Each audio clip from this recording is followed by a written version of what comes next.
So it's 7 p.m. I hope I'm audible.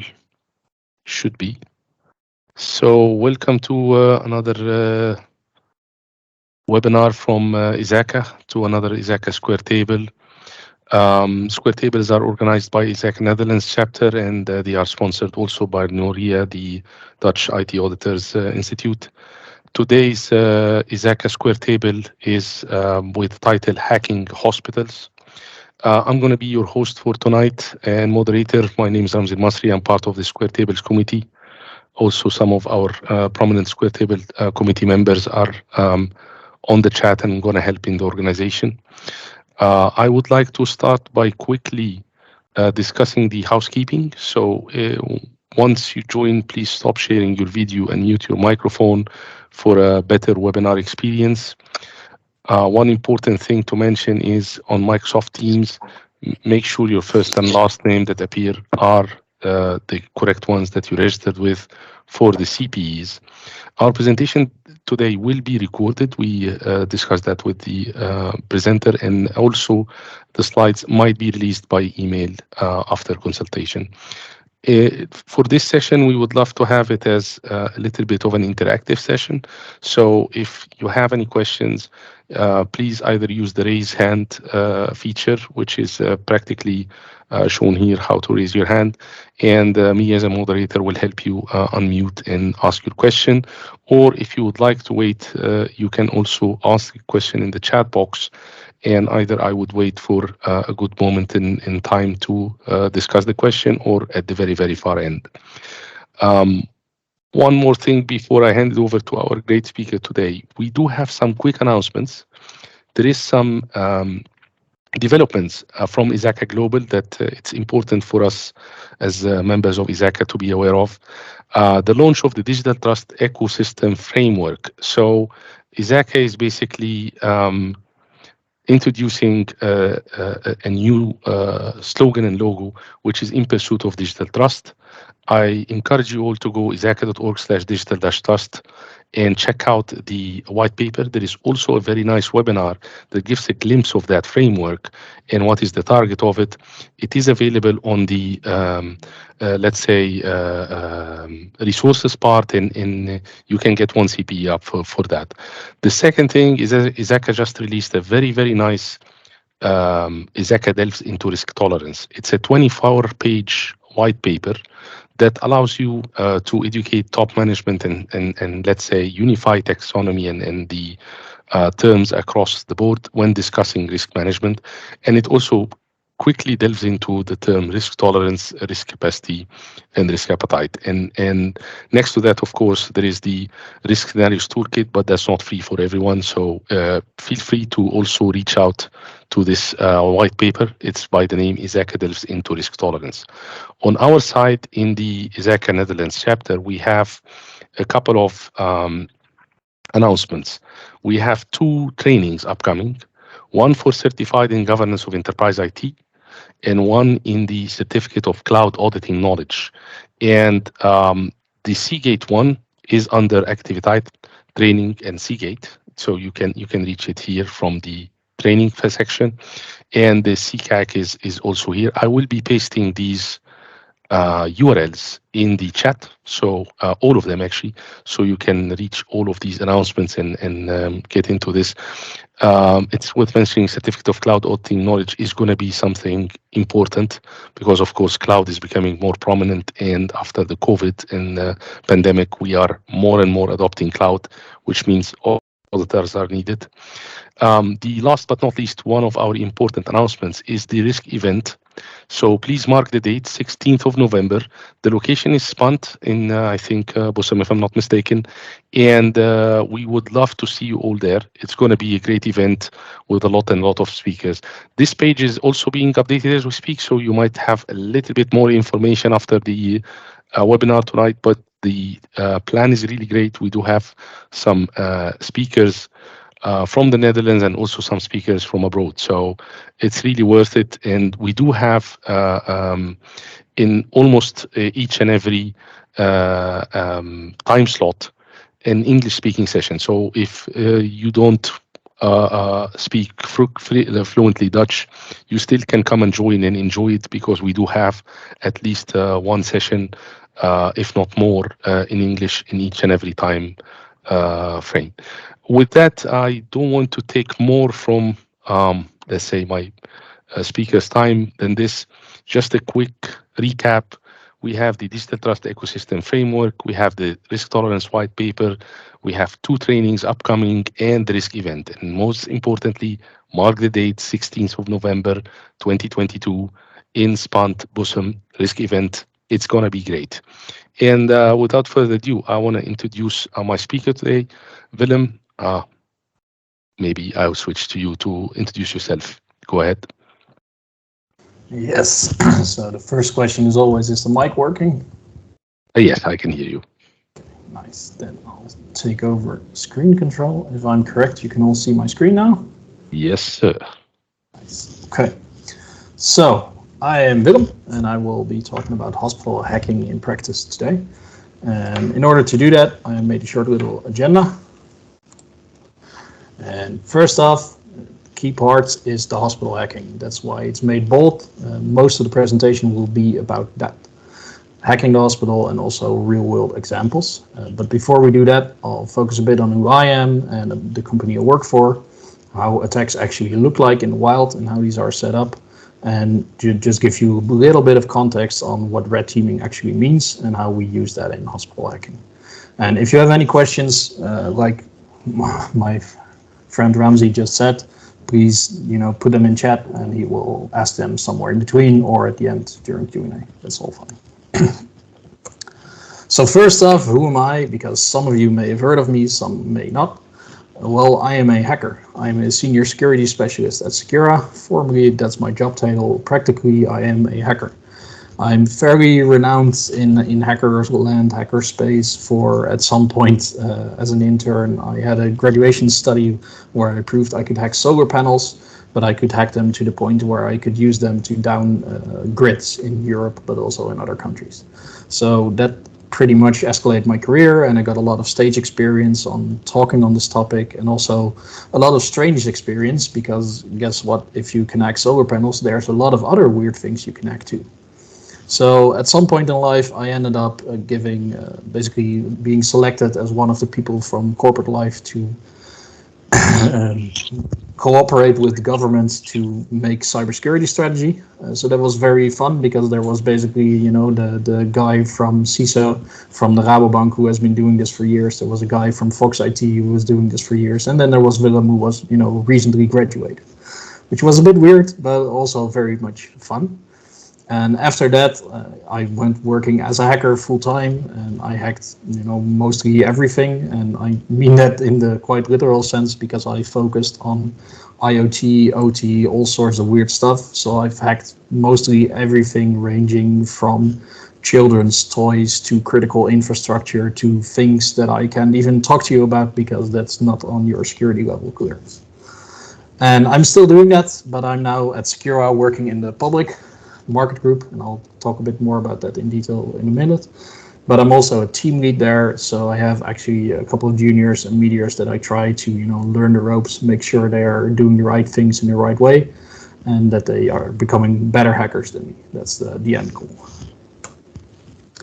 Well, first off, my job is pretty awesome, because I get a lot of interesting information that you would normally probably never get. And I also get to be a bit of a criminal without the consequences. I can be the bad guy as long as I properly write it down and give it to you in the end, without getting the jail time. And more importantly, what I do actually helps make the world a little better and safer in the long term. Because, for example, some of my work on IoT is now actually part of the new European legislation. So some of the work I did ended up at some point in the chain to become part of European laws, which is pretty cool to see your work back and coming back that way. And obviously it pays the bills, keeps me off the streets. But there's a big but as well, and that's the stress and paranoia you get from being a hacker, because most people think, there are probably things that can get hacked. I know that things can get hacked, and that also means that I'm very reluctant to maybe fill in my email address, at certain websites, or if I want to order tickets and I look at the website, I'm like, I don't think I want to order my tickets here. So that's a bad part, the job hazard, let's call it that. There are also a lot of screenings. You need to pass those yearly, definitely, just to make sure that you're still a good guy and you don't do anything shady on the side. And especially if you want to do more obscure or more high privilege projects, you need additional screenings from various government authorities. And if you end up in that area, there's obviously also secrecy, where you can't talk too much about what you're doing. And yeah, like I said before, if you need to pass the screenings.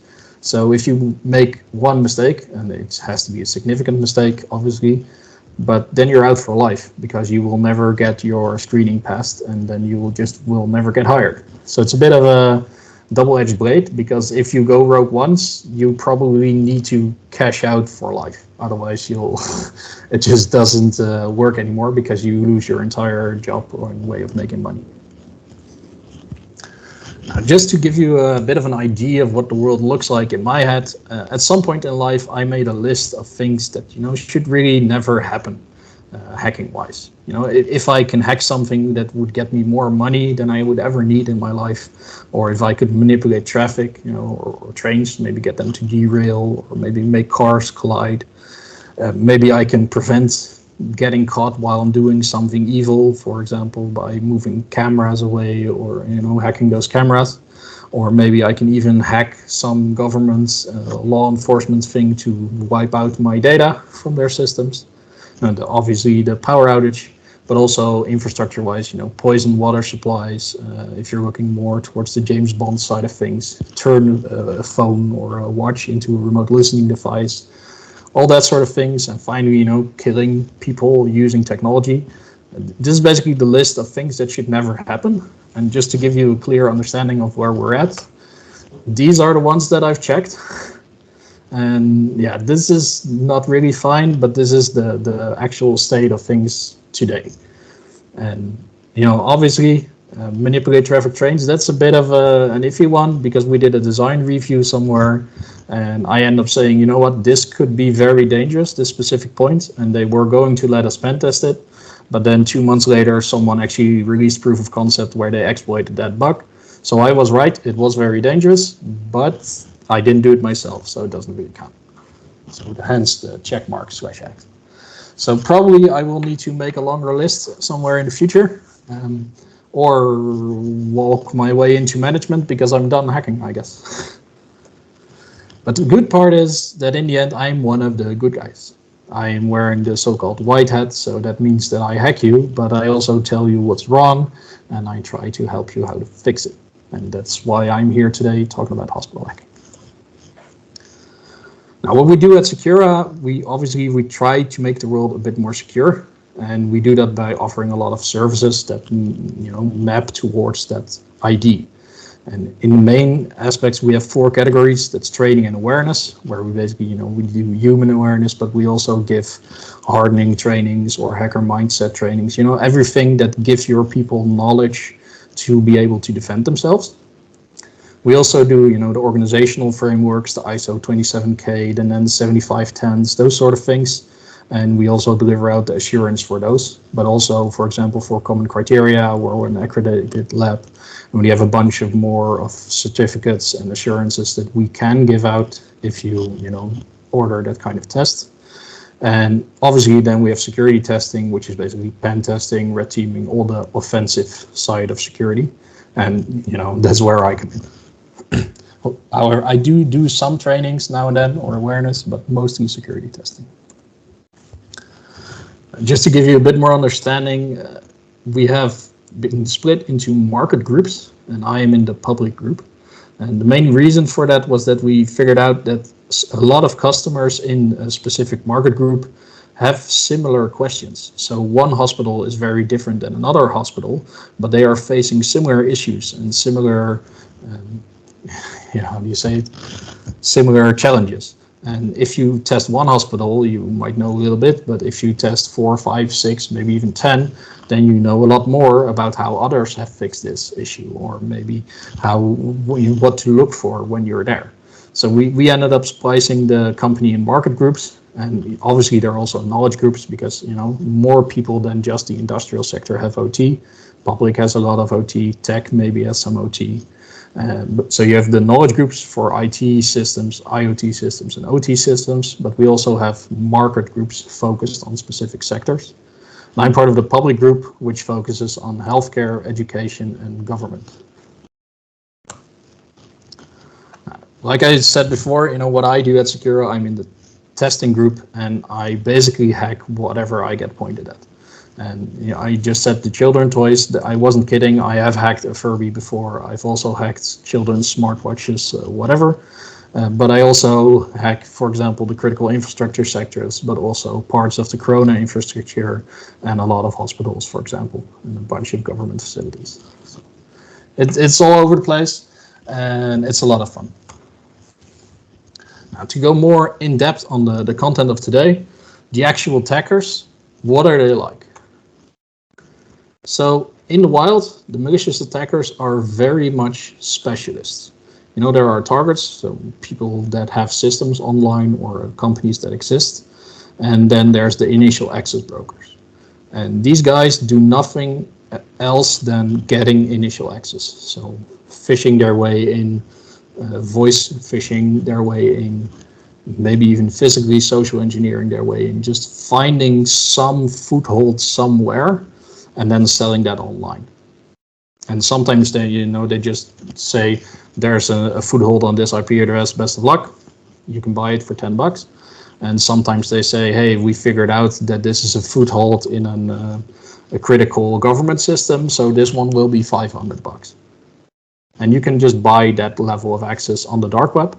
And there are even cases where we have prevented for some of our customers these kind of attacks because we noticed that it could be bought and then told them, hey, this computer appears to be being sold. Please check in with your sysadmin now to get that infection cleaned. So that saves you a lot of ransomware issues in the future. But once these guys sell their access, usually some ransomware affiliate buys it. And a ransomware affiliate could be someone with a similar skill set like me, which makes that initial access turn into something more. They move laterally around the network, they hack through stuff, they try to reach the backup, and they move around until they get the keys to the castle or maybe the level of access they want. And then there's the ransomware operators, which make the actual ransomware and which do the, let's call it help desk tasks for ransomware. So replying to the emails that you want to pay and where you should be paying, that sort of thing. And the ransomware affiliates basically buy ransomware as a service from these guys and then deploy it on the target.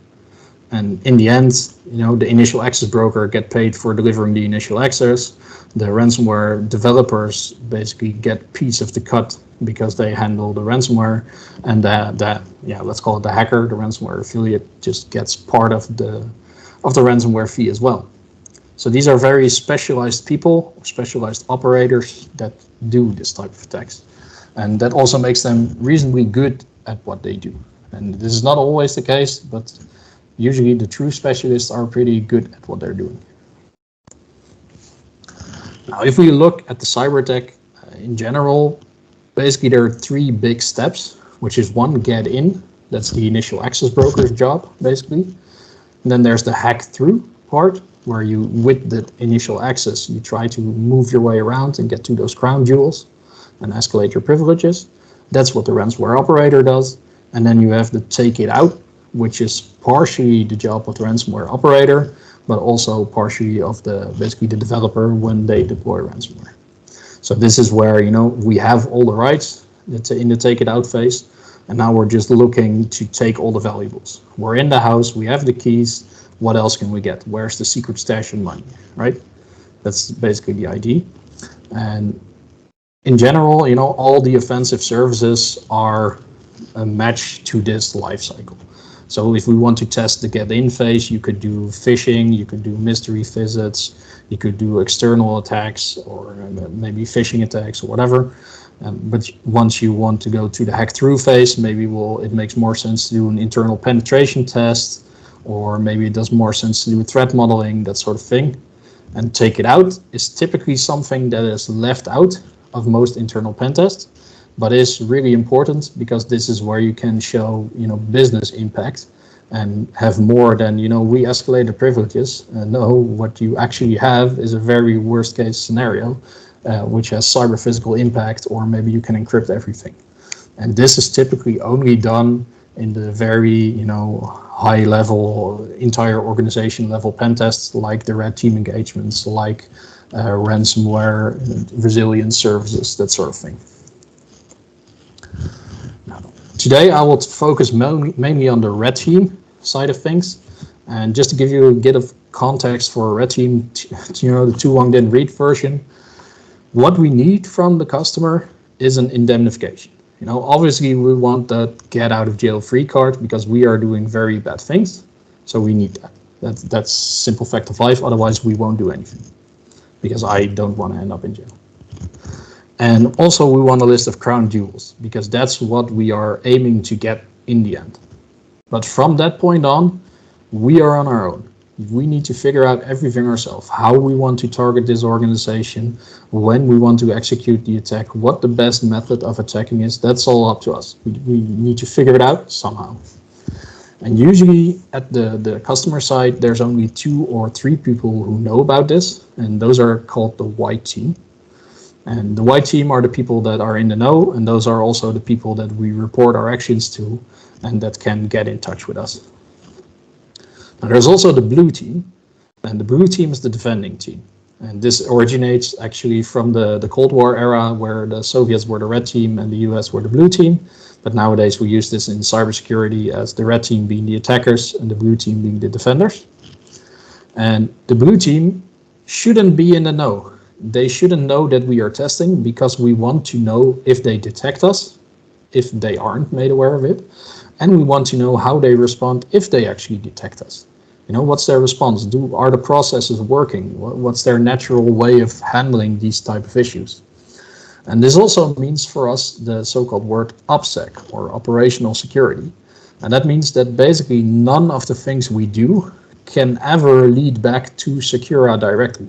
There should never be some entry which says, hey, Willem Westerhof is testing you that works at Secura, or some link that somehow connects it to Secura, because as soon as that happens, the blue team knows, hey, this is a pen test, so we shouldn't have to be too worried about it. We really want them to think that they are under a realistic attack. And typically the time frame for these type of tests is roughly 20 days up to 120 days, depending on what exact scenarios we're doing or what exact kind of tests we want to run out. And for hospitals, obviously these guys are usually on a tight budget. So it's typically 20 days, sometimes a bit less, sometimes a bit more, but this is, the go-to number for hospitals. And we really want to simulate that real attack. Can we get in any way possible? Can we then move to those crown jewels? And do they detect it? But more importantly, if they detect it, is their response actually successful? Are they just putting out the fire, or are they finding the root cause and really giving us a fight to get in and stay in? And that's where it becomes really interesting. In order to do this, we first off always do some infrastructure preparation. We are running on cloud-based systems most of the time, and basically we deploy a complete new infrastructure for each customer. And that's necessary because, we don't want them to know that it's us. So it can be our systems, it have to be new systems, because we also can't reuse those systems for obvious reasons, because customer data may mix and we don't want that, but also because maybe one of our older systems has been marked as, hey, this is a malicious host, and we don't want them to preemptively mark us as a malicious host. We want them to figure that out for themselves. So at the end, they're always destroyed. But also, if we detect that the blue team is, actively probing around on our systems, or what are they doing? They are trying to get into our systems, for example. Then we'll also destroy it, because that's what a normal black hat actor would also do. And then we start again. We make a new infrastructure. And this really serves as our command and control center, in the classic sense, the C2 center, because it hides us. It makes sure that we can connect to it from anywhere, and the end customer or the end target doesn't know who we actually are. It also serves as a callback host for malware. So if we deploy some malware on a system, it would call back to these systems, and then we can go to the systems and connect to the tunnel to your computer where the malware is running. And we can also host, phishing pages and all that sort of thing. So this is really the heart of the operation. Now, from this point on, I'll give some actual real-world cases and some examples. And if you have any questions or comments, feel free to let me know. I see one. Do you have a specific reason why you target cloud-based systems? I'm not targeting them actively. I am using them for my own infrastructure. My infrastructure to do these attacks is in the cloud. So I don't necessarily target cloud systems, not particularly. I'll get into the attack now. So at the start of the assessment, OSINT, we do some OSINT, which is open source intelligence.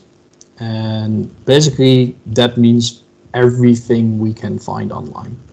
So we have a target that is some organization. What can we find about them?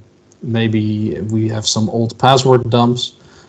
For example, the breach compilation of all the usernames and passwords. So let's look for their email format in there.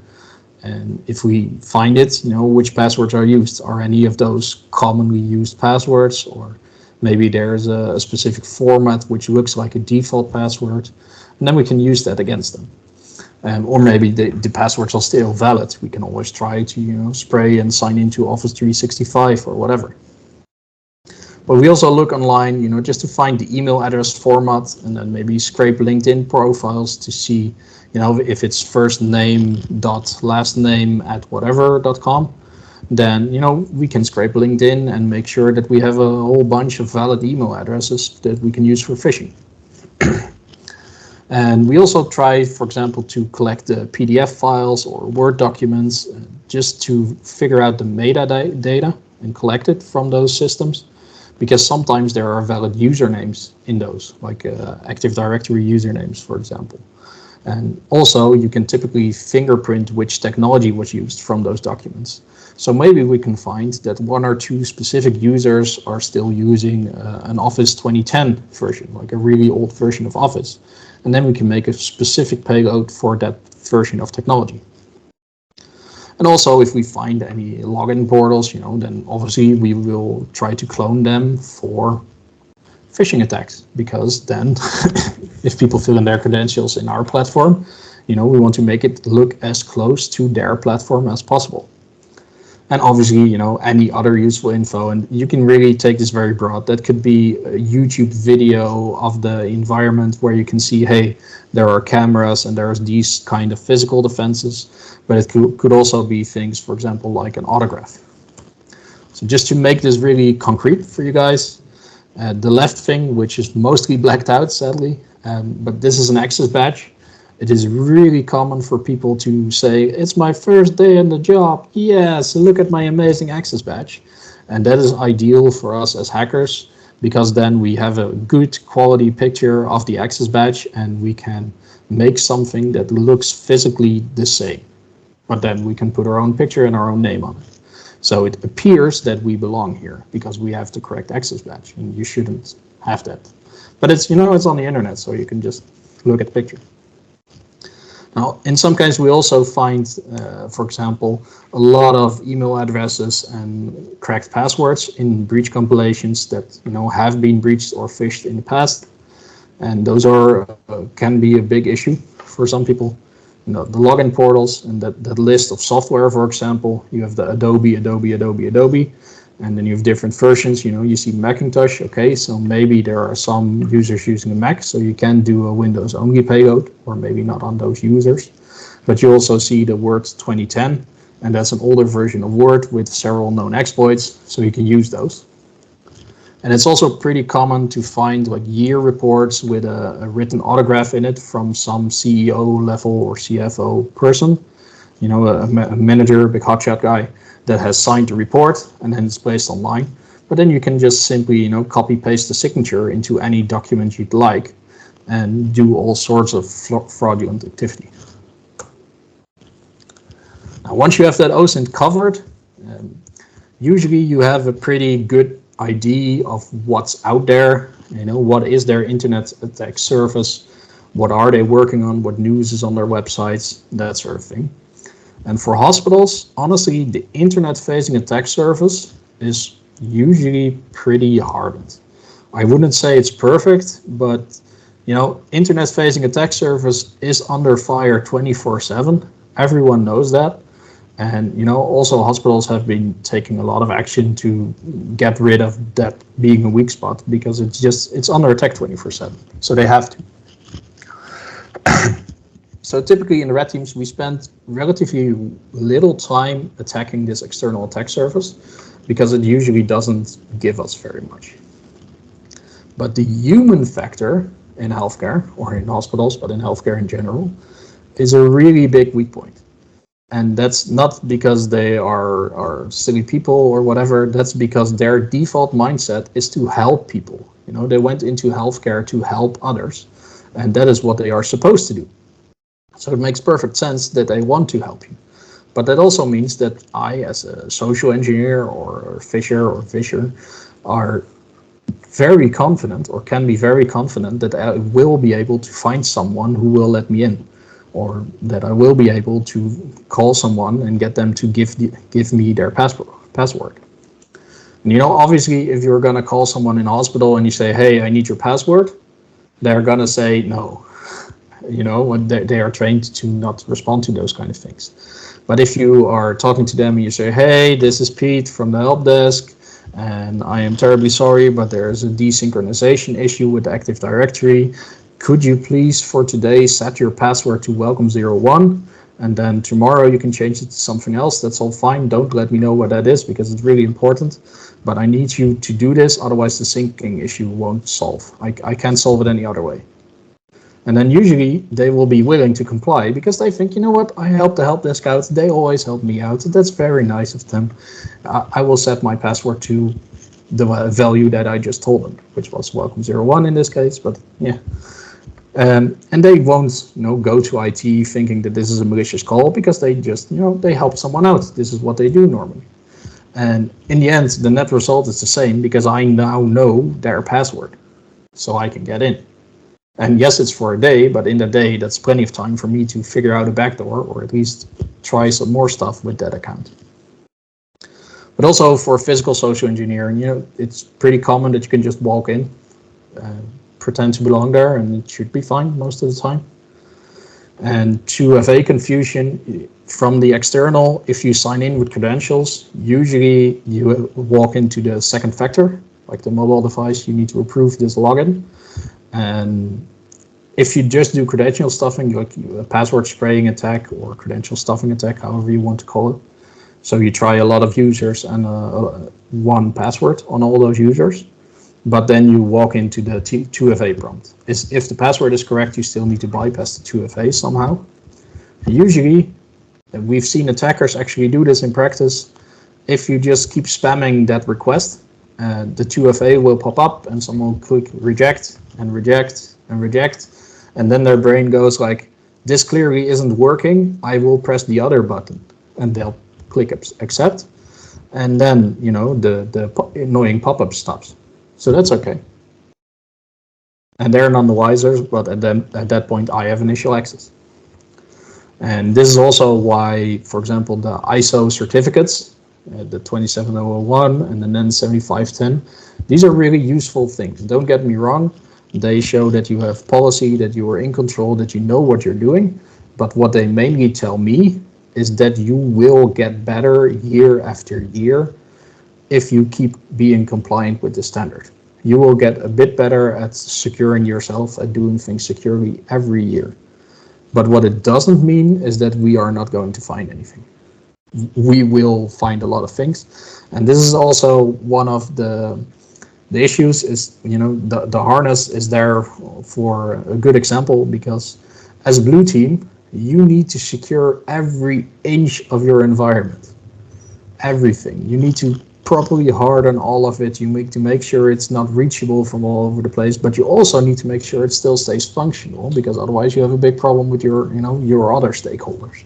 And for us as a hacker, we can just say, hey, there's one unpatched server somewhere in the corner of your environment, and we found it, and it's unsupported, so I hit enter 3 times and became admin, and from there I became domain admin. So you can have 99% good job and still get a critical risk in your report. And this is the unfairness that the blue team is facing. And again, to give you some practical insights into how phishing then works, and I'll go to the other steps as well. For example, usually we would start with just an email, a regular email, just saying, hi, we want some information. And the main goal here is not to actually deliver a payload, but the main goal is to find someone's signature at the bottom. You know, the email signature with John Doe, this business, this department, this phone number. And why do we want this? Because that is necessary for the next actual phishing email, where we want to make sure it looks very similar to what you would normally receive. So that's the initial contact.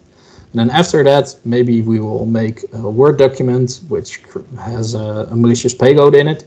And for example, a cover story where, we are somehow convincing the person to open the Word document, and it gives an error, but if you hit these buttons, then it won't anymore.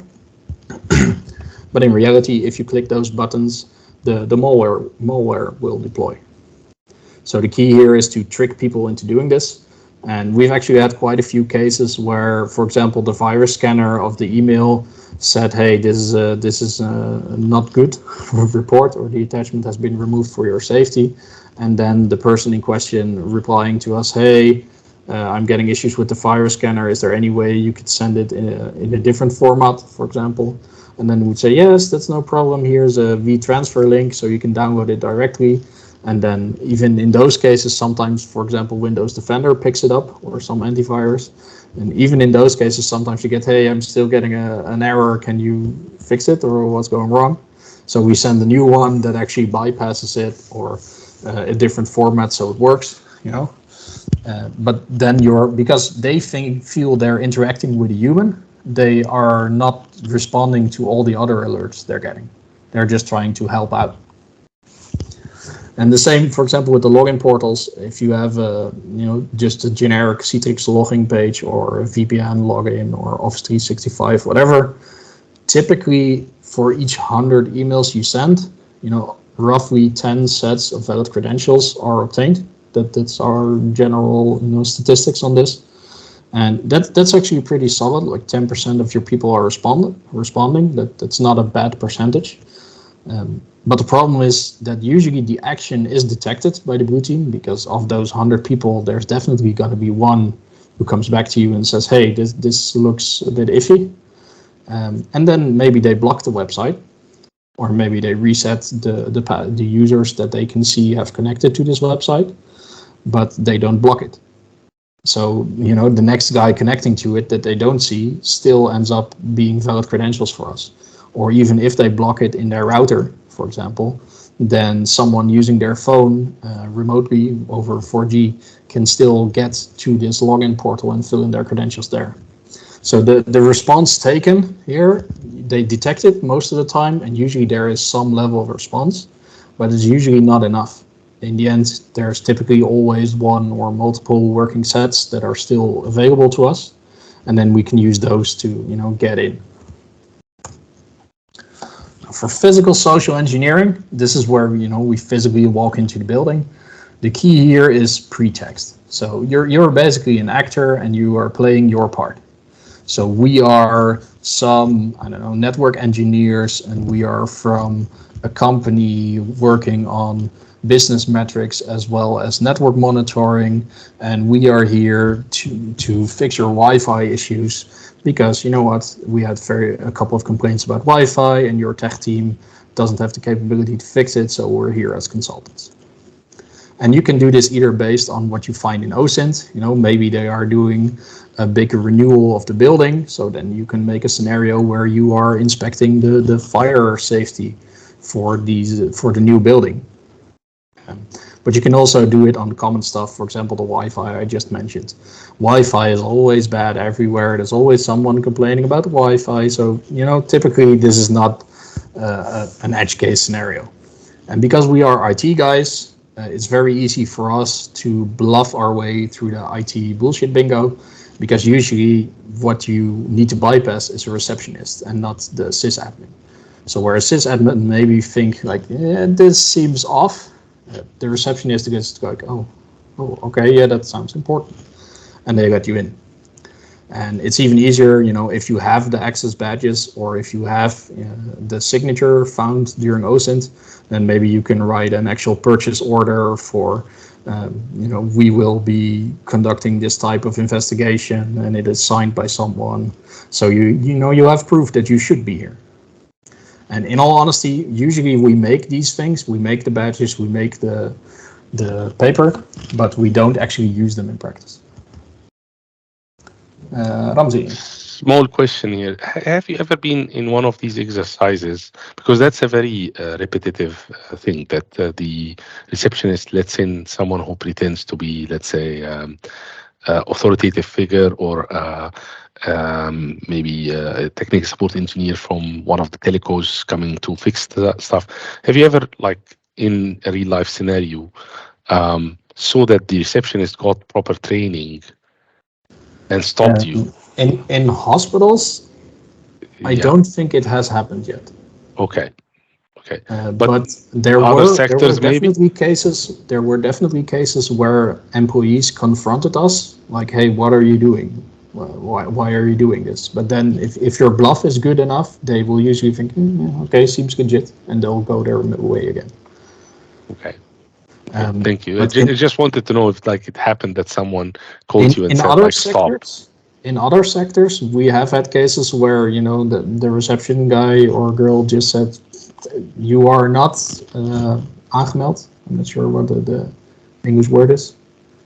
You've not been authenticated, basically. It's not been preemptively called in. You're not authorized, basically. Okay. Yeah. Or registered. Okay, bye.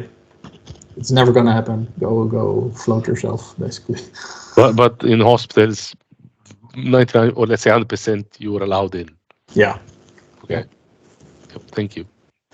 And just to give you a feeling of what that looks like, we go around the office, through the rooms, and we find paperwork, because there's a lot of paperwork in hospitals that is actually quite valuable if you go dumpster diving and isn't put in the shredder on time. That could be password notes.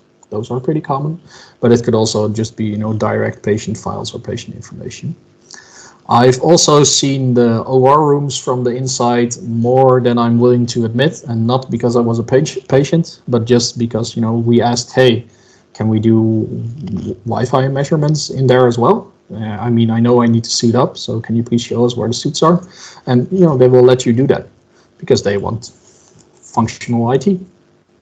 And that also happens way too much. And for obvious reasons, we don't actually do a lot of work in these OR rooms. We just, get in, make some pictures, and get out, because we don't want to compromise actual patients. But you get the ID.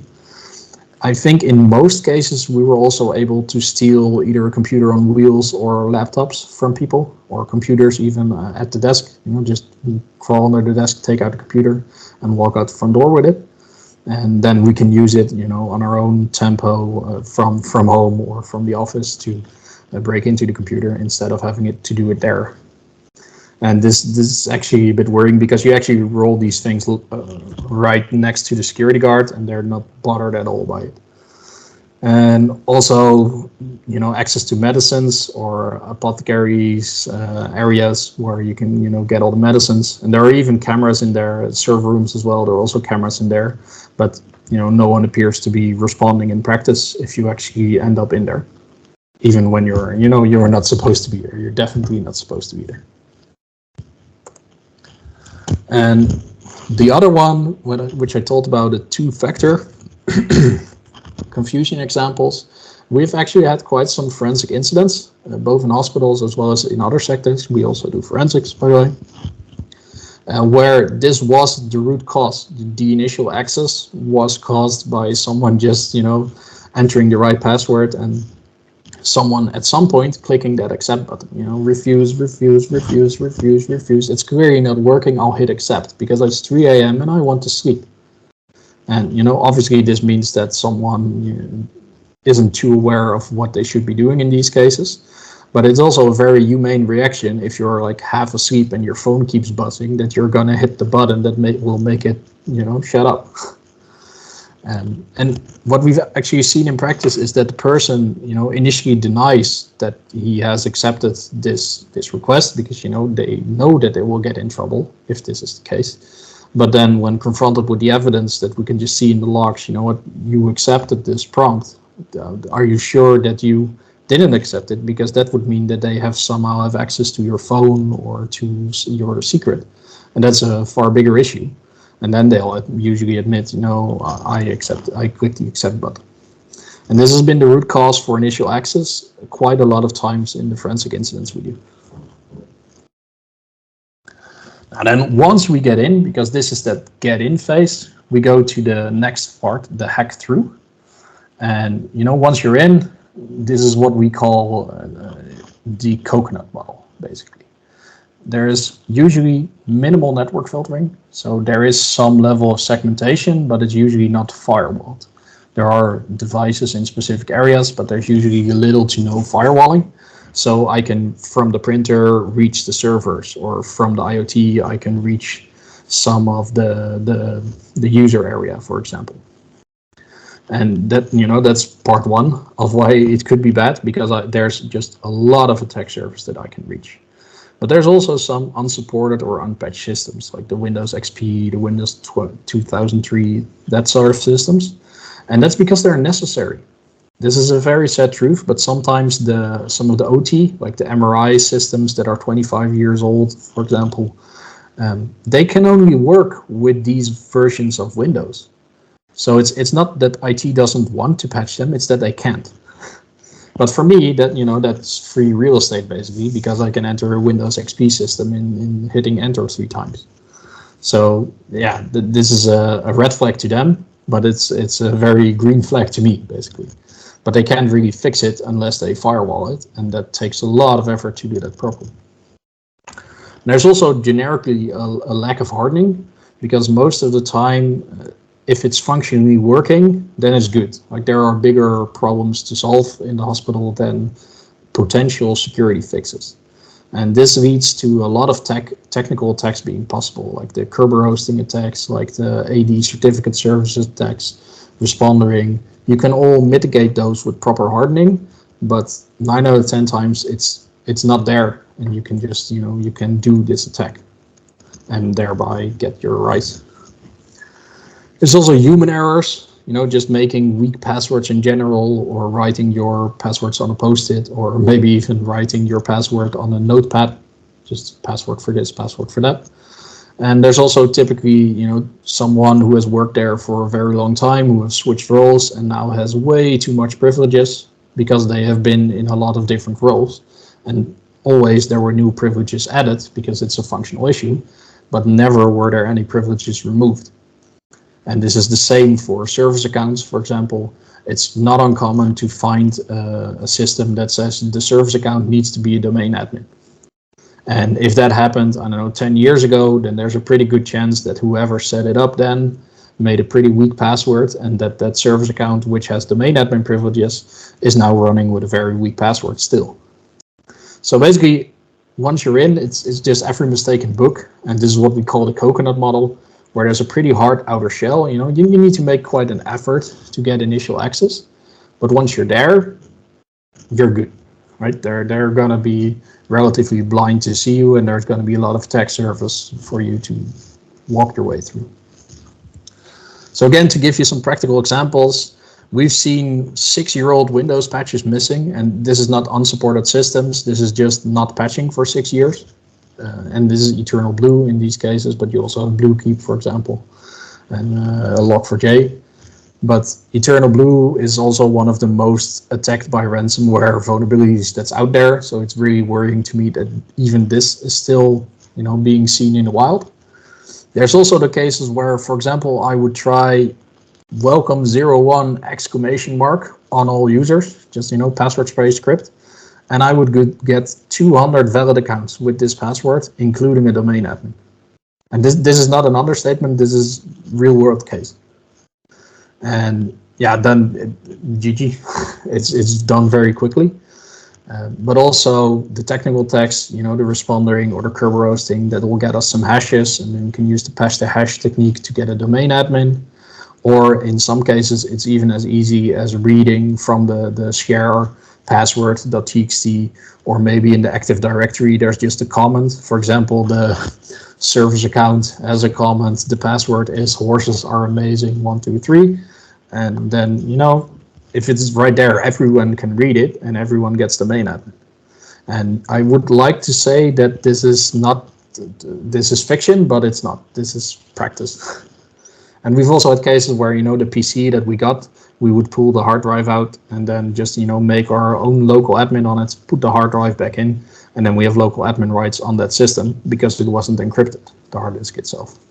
So there's various ways to, escalate your privileges. And in the general sense, in healthcare sectors, in hospital sectors, getting domain admin privileges before lunch, that's pretty common.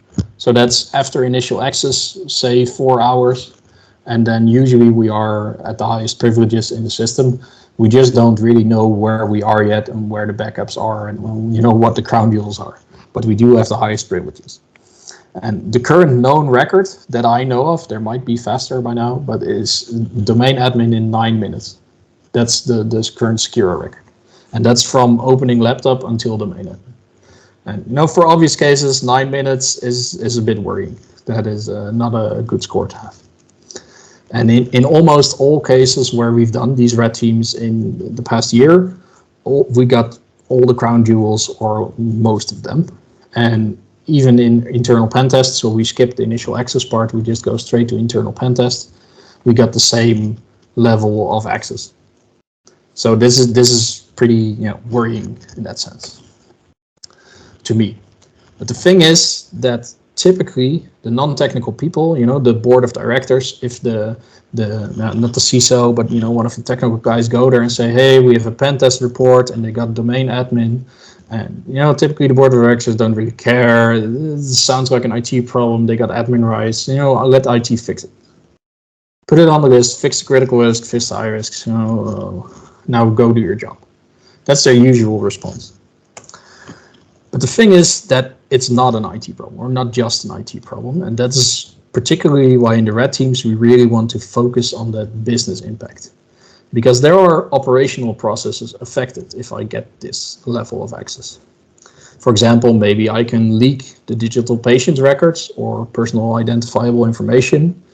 Maybe I can change the digital patient records, mess with the integrity. If I strip your allergies away, that could be a very troubling thing. Or make sure that, they are scrambled a little bit so that you get the wrong patient data if you ask for this patient. And maybe I can even destroy them or make sure that you cannot reach them anymore by ransomwaring the electronic patient files, for example. But there's also the point where you cross over from cyberspace to the physical aspects of things. And this actually can happen in hospitals where maybe you can control the power because there's a building management system or the heating and cooling system of the hospital. Maybe even the fire doors, so you can lock people in by crashing the fire doors. But also medical technology, the heart things, the pacemakers, the morphine pumps, all those things are all pieces of technology that we are relying on for our doctors to do our job and to get there in time to save someone's life. But for example, also the medicine cabinets or the blood cabinets, those are usually behind the access control system. So you have a badge that you hold up to the thing, and then it opens so you can get your blood as a doctor, and it's registered that you are taking, X amount of blood sacks, for example. And that makes sense, that's a good practice, but if I have these level of privileges, maybe I can prevent you from opening that cabinet. And at that point, just to show you some examples, this is where usually we do go in the red teams and we don't go in the IPTs. But for example, if you have the database with all the patient files, you can just, get everything from the patients. And then you have a big solid data transfer that you can leak out, and you have all the data transfer to your systems. Or maybe I can get access to an inbox, which I can use to send fraudulent emails from, but I can also just go through the emails and find a lot of information. And in several cases, we have seen that we got, for example, after cracking the hashes, we got 50 to 70% of all the users compromised. We got access to, for example, the COVID vaccination databases or the test databases. And we, just had so many backdoors that even if they tried, they wouldn't be able to get us back out. It's that we want to go. It's not that they can get us forcibly out without sacrificing their entire infrastructure. And, just for the cyber physical part, for example, the top left computer, this is actually a warning pop-up of an OR system, the system that doctors use when they are doing an operation on someone, and they have a camera on the inside of a person, and they are looking at a screen. But then if you go into the system with domain admin privileges, you can actually forcibly kick them out of the system, so they lose their view while they are hands-on in a patient. And the same for the bottom middle. This is an OT setup for building management. This is how you can, for example, disable electronical systems. You can set up heating or disable heating. You can trigger fire doors to, lock people in. And, if you are locked in the dark with lights out and you can no longer access something and you have your hands in a patient, then it becomes pretty worrying pretty fast. Ramzi. Yeah, we have a quick question. Do you test the printers also? Because a lot of information is printed out, but also stored on the hard drives of the printers. Or let's say, I would say storage. Yeah. Not all, everything is now a real hard drive. This depends on scope and obviously on the topic. We do test printers sometimes. Typically, it's actually a pretty solid initial access factor for us as well, to walk in and then physically have with physical access to the printer, get the printer to work for us instead of for them. And then we do get a lot of printed documents directly to our feed. So it's definitely in scope. It's not necessarily the main target. Okay, we also have just got a new question. Most of the hospitals have EDR, like Sentinel-1 as an example. How do you circumvent that? So endpoint detection and response systems. I don't think most of them have it, but maybe I'm mistaken. It really depends. Some hospitals have them, not all of them have them. On servers, it's more rare than on user devices. So if you are hacking the servers, it's less of an issue most of the time. But in the general sense, no EDR is ever foolproof. Okay. It's the cat and mouse game, and basically, if the cat has enough patience and enough persistence, it will catch the mouse. And just to give you a good idea, our red team basically bypasses everything that is currently in the market if we really want to. And that's not because, it doesn't happen at the first try, right? You probably get a few heads up that there's something weird going on and that we're trying things. But if we really want to bypass your EDR, we will bypass your EDR. Okay, yep, fair enough. So I just want to give you a reminder that we're very close to the end of our presentation time. So I'm not sure how many slides we have. I'll skip through this part. This is actually, I'm getting close to the end anyway, so it's good. So just to give you a heads up, this is a video of a social engineering guy, and I was already in. He provided me with access, and he has his visitor access badge, and that doesn't open the door for him. And he's actually on the phone with me. So I'm saying, okay, wait, let me try some things just a second, because I have the highest privileges at this point. And I'm just trying to, give him access to the opiate cabinet at this point. And now he tries again, and then doors open because I just changed his visitor rights to full access pass in the ACS system. The thing is that also works the other way around. So I can also stop all doctors from accessing the opiate cabinet or accessing everything really, because their access badge just doesn't work. anymore. And all of what I said is reality, but there's also something, Grey's Anatomy season 4 episode 8, which is fiction, but it's also very close to reality. This is a hospital show where at some point there was an episode where the hospital got hacked. And this, it's obviously fiction because it's just a setup, but this is actually surprisingly accurate. I watched this while I was doing a red team at a hospital with my wife, and then I figured, I might as well try to see if I can make some of these scenarios true. And I would say that everything that you can see in this episode is in practice possible based on my experience. This is not fiction. This is pure reality. If I end up going rogue, malicious at some point, then this could be a very real scenario. And based on time, it's probably not ideal to do it now, but this takes 3 minutes of your life. I'll see if I can put the links in chat, and wait, and I'll put them in chat afterwards. Just have a look, and then you'll understand properly what the actual impact is of when this happens. Usually, if you show them this, we can deny you blood access, we can turn off your lights, we can make sure that your patients on the table are in actual danger.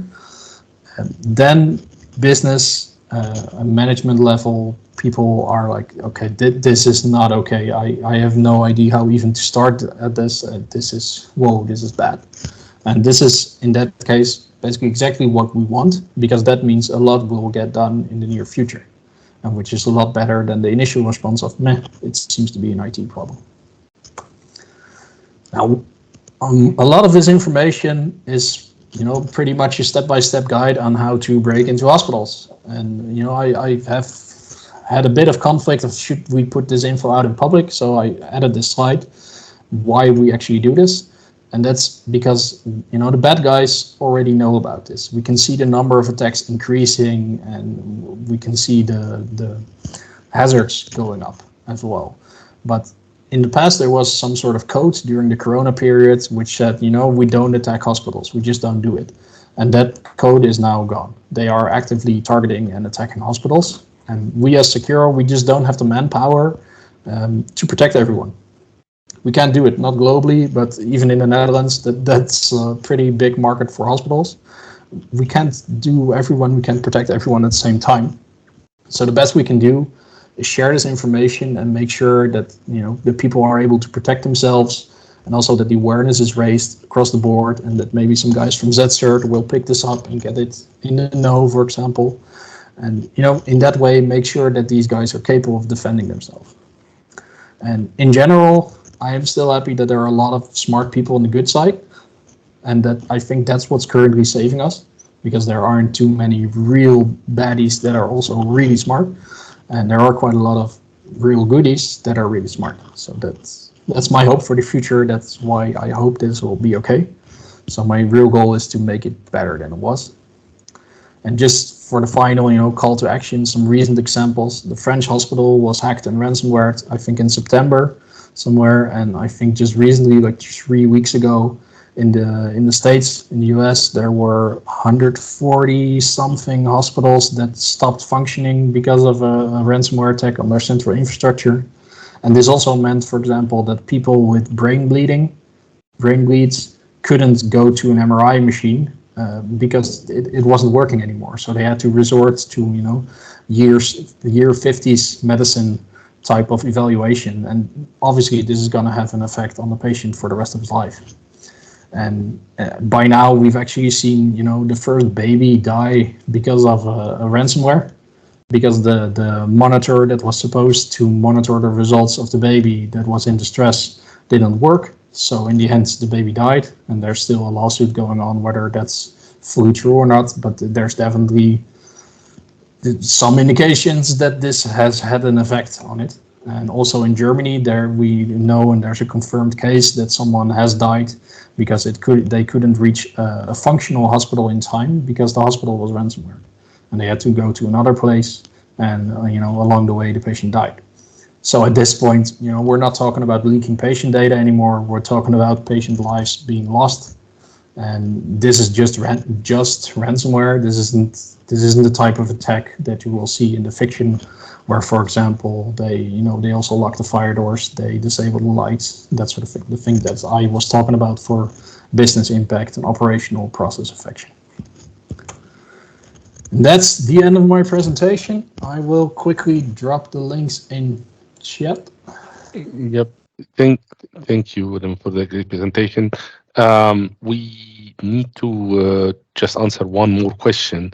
What is your top 5 steps for advice? Can you leave your last slide on so people would have your details also? What is your top 5 steps for advice for hospitals to start with? My top 5 advice for hospitals. Yeah. Well, wait. I'll share my screen again. I think your last slide had your contact information, Yeah. so it would be very beneficial if anyone has, let's say, follow-up questions after the call. I see we have Jan Paul. He has a question. Okay, can you unmute yourself and maybe ask your question, please? There was a hand raised, but it looks like... I'll answer the top 5 steps first, and then maybe someone. Yeah. Go ahead. So for the top 5 steps, we have in red teaming what we call the golden triangle, which is lack of network filtering, missing patches, and users with weak passwords. In healthcare, in my opinion, you will never be able to get your users to use truly strong and secure passwords, because they need to type that password, 150 times a day. So it's probably better to invest in, for example, biometric authentication, or in, for example, an access badge that you can put on something which unlocks the computer with your account. That would be a good investment to get rid of the massive password issue. The second would be network filtering, to make sure that those Windows XP systems that have to be there are at least not reachable from anywhere, unless you really have to from that computer. Just to make sure that it's zoned off, that you can't reach everything from everywhere. And that's a very big step, because that's really an architecture level thing, and that will take a lot more effort than you want. But it's really a key to fixing a lot of the issues. And patch-wise, obviously hit update, but there will be cases where you can't update. Yep. Thank you so much for the great presentation. Everyone, if you don't have any further questions, I would like just to remind you with our announcements. I repasted again the links for the trainings as well as the Risk Congress. And Willem, you are reachable over LinkedIn and Twitter for further follow-ups, right? LinkedIn, yes. I don't have Twitter. That's my bad that it's in there. That's okay. Okay, then LinkedIn, yes. LinkedIn. Feel free to send a message. And if you're looking to hire us, just send a message through the site, because then you'll get to sales directly. And I'm not a sales guy. I'm a technical guy. I do the estimations in manpower, not in euros. Yeah, and we are here, let's say, to share knowledge more than anything else. So everyone, thank you so much for your attendance today, and CPEs will follow. Please go ahead and have a great evening. Thank you, everyone. Thanks for having me. Thanks. Rami. Thanks, Willem. Thank you. Bye-bye. Thanks. Bye-bye.